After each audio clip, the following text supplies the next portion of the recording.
Hello, my friends. Welcome to part two of Fireside Stories.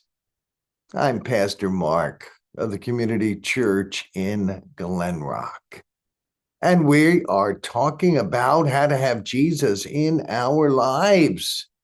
And remember, prayer changes everything. We're trying to go life alone without Jesus. We're going to have a lot of troubles if Jesus is in our life. Well, we have a spiritual well to get through every trouble life gives us.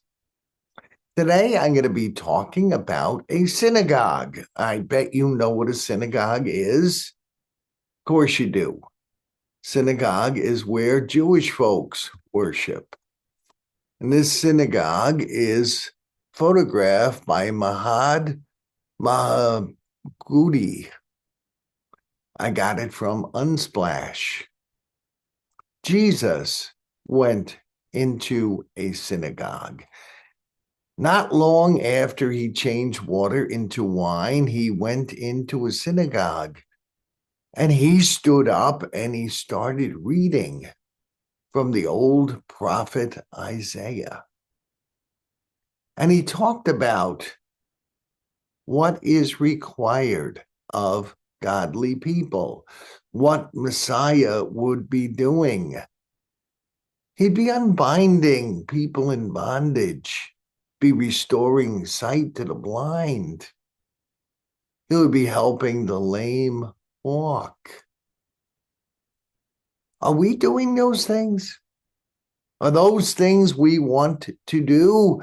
Now, I have never had the ability to heal people, but I have had the ability to sit with people who are in a great deal of difficulty, giving them hope, helping them through.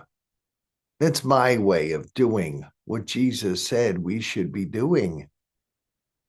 You know, in the synagogue, which was in his hometown, the town of Nazareth, people couldn't believe the words that came out of his mouth. He was eloquent.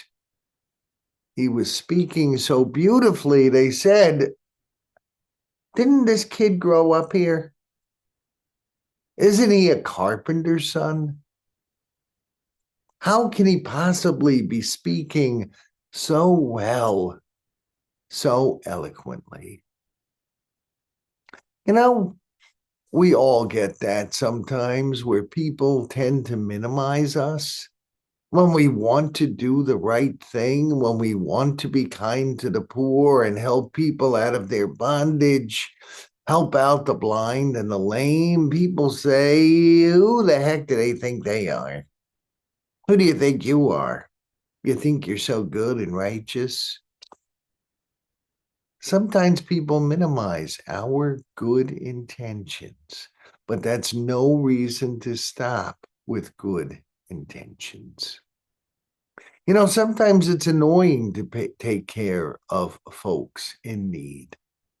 It takes energy, it takes some money, it takes our time, but that's what we're supposed to be doing. We need to do some self sacrifice to accomplish these things. Are you willing to do that? And should I be doing more than I'm doing? People were amazed when he challenged them to do these things, these attributes that are given to Messiah. And I agree. Sometimes it's a pain in the neck. Just last week, I was shopping and I was kind of in a hurry. I had a lot of other things to do. And a woman at the entrance to the store, she was asking for money. She said she wanted to buy food. Well, I don't give out money to strangers. I don't know if they have a drug habit or an alcohol addiction, and I'm not going to give money so they can buy alcohol or drugs. But I took the time to ask, what kind of food do you need? She told me she wanted some fruit. She wanted some cheese. So in my shopping, I bought some extra fruit and extra cheese, and I gave it to her. I made sure I opened the boxes because I know sometimes when you give food to people, they will try to exchange it for money at stores. So I made sure she couldn't do that. But I gave her the berries and the cheese on the way going out. She seemed legitimately grateful. So I think she was probably being honest that she really did want food. But I was a little hectic with my schedule. It was kind of a pain in the neck. But the question we must always ask ourselves is not what's good for me, not what's good for my schedule. What does Jesus want us to do?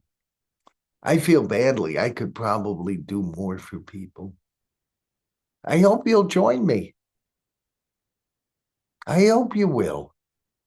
If you know someone who's really in trouble and feels like there's no way out, help the person in the name of Jesus.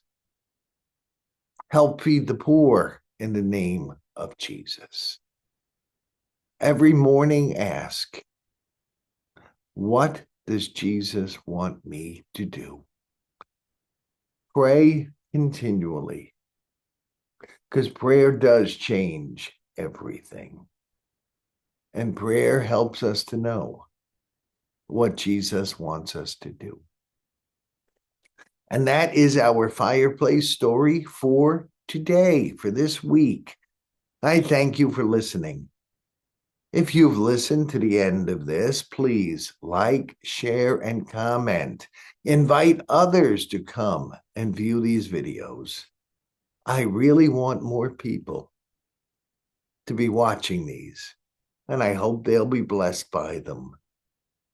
I hope you will too. May God bless you this week.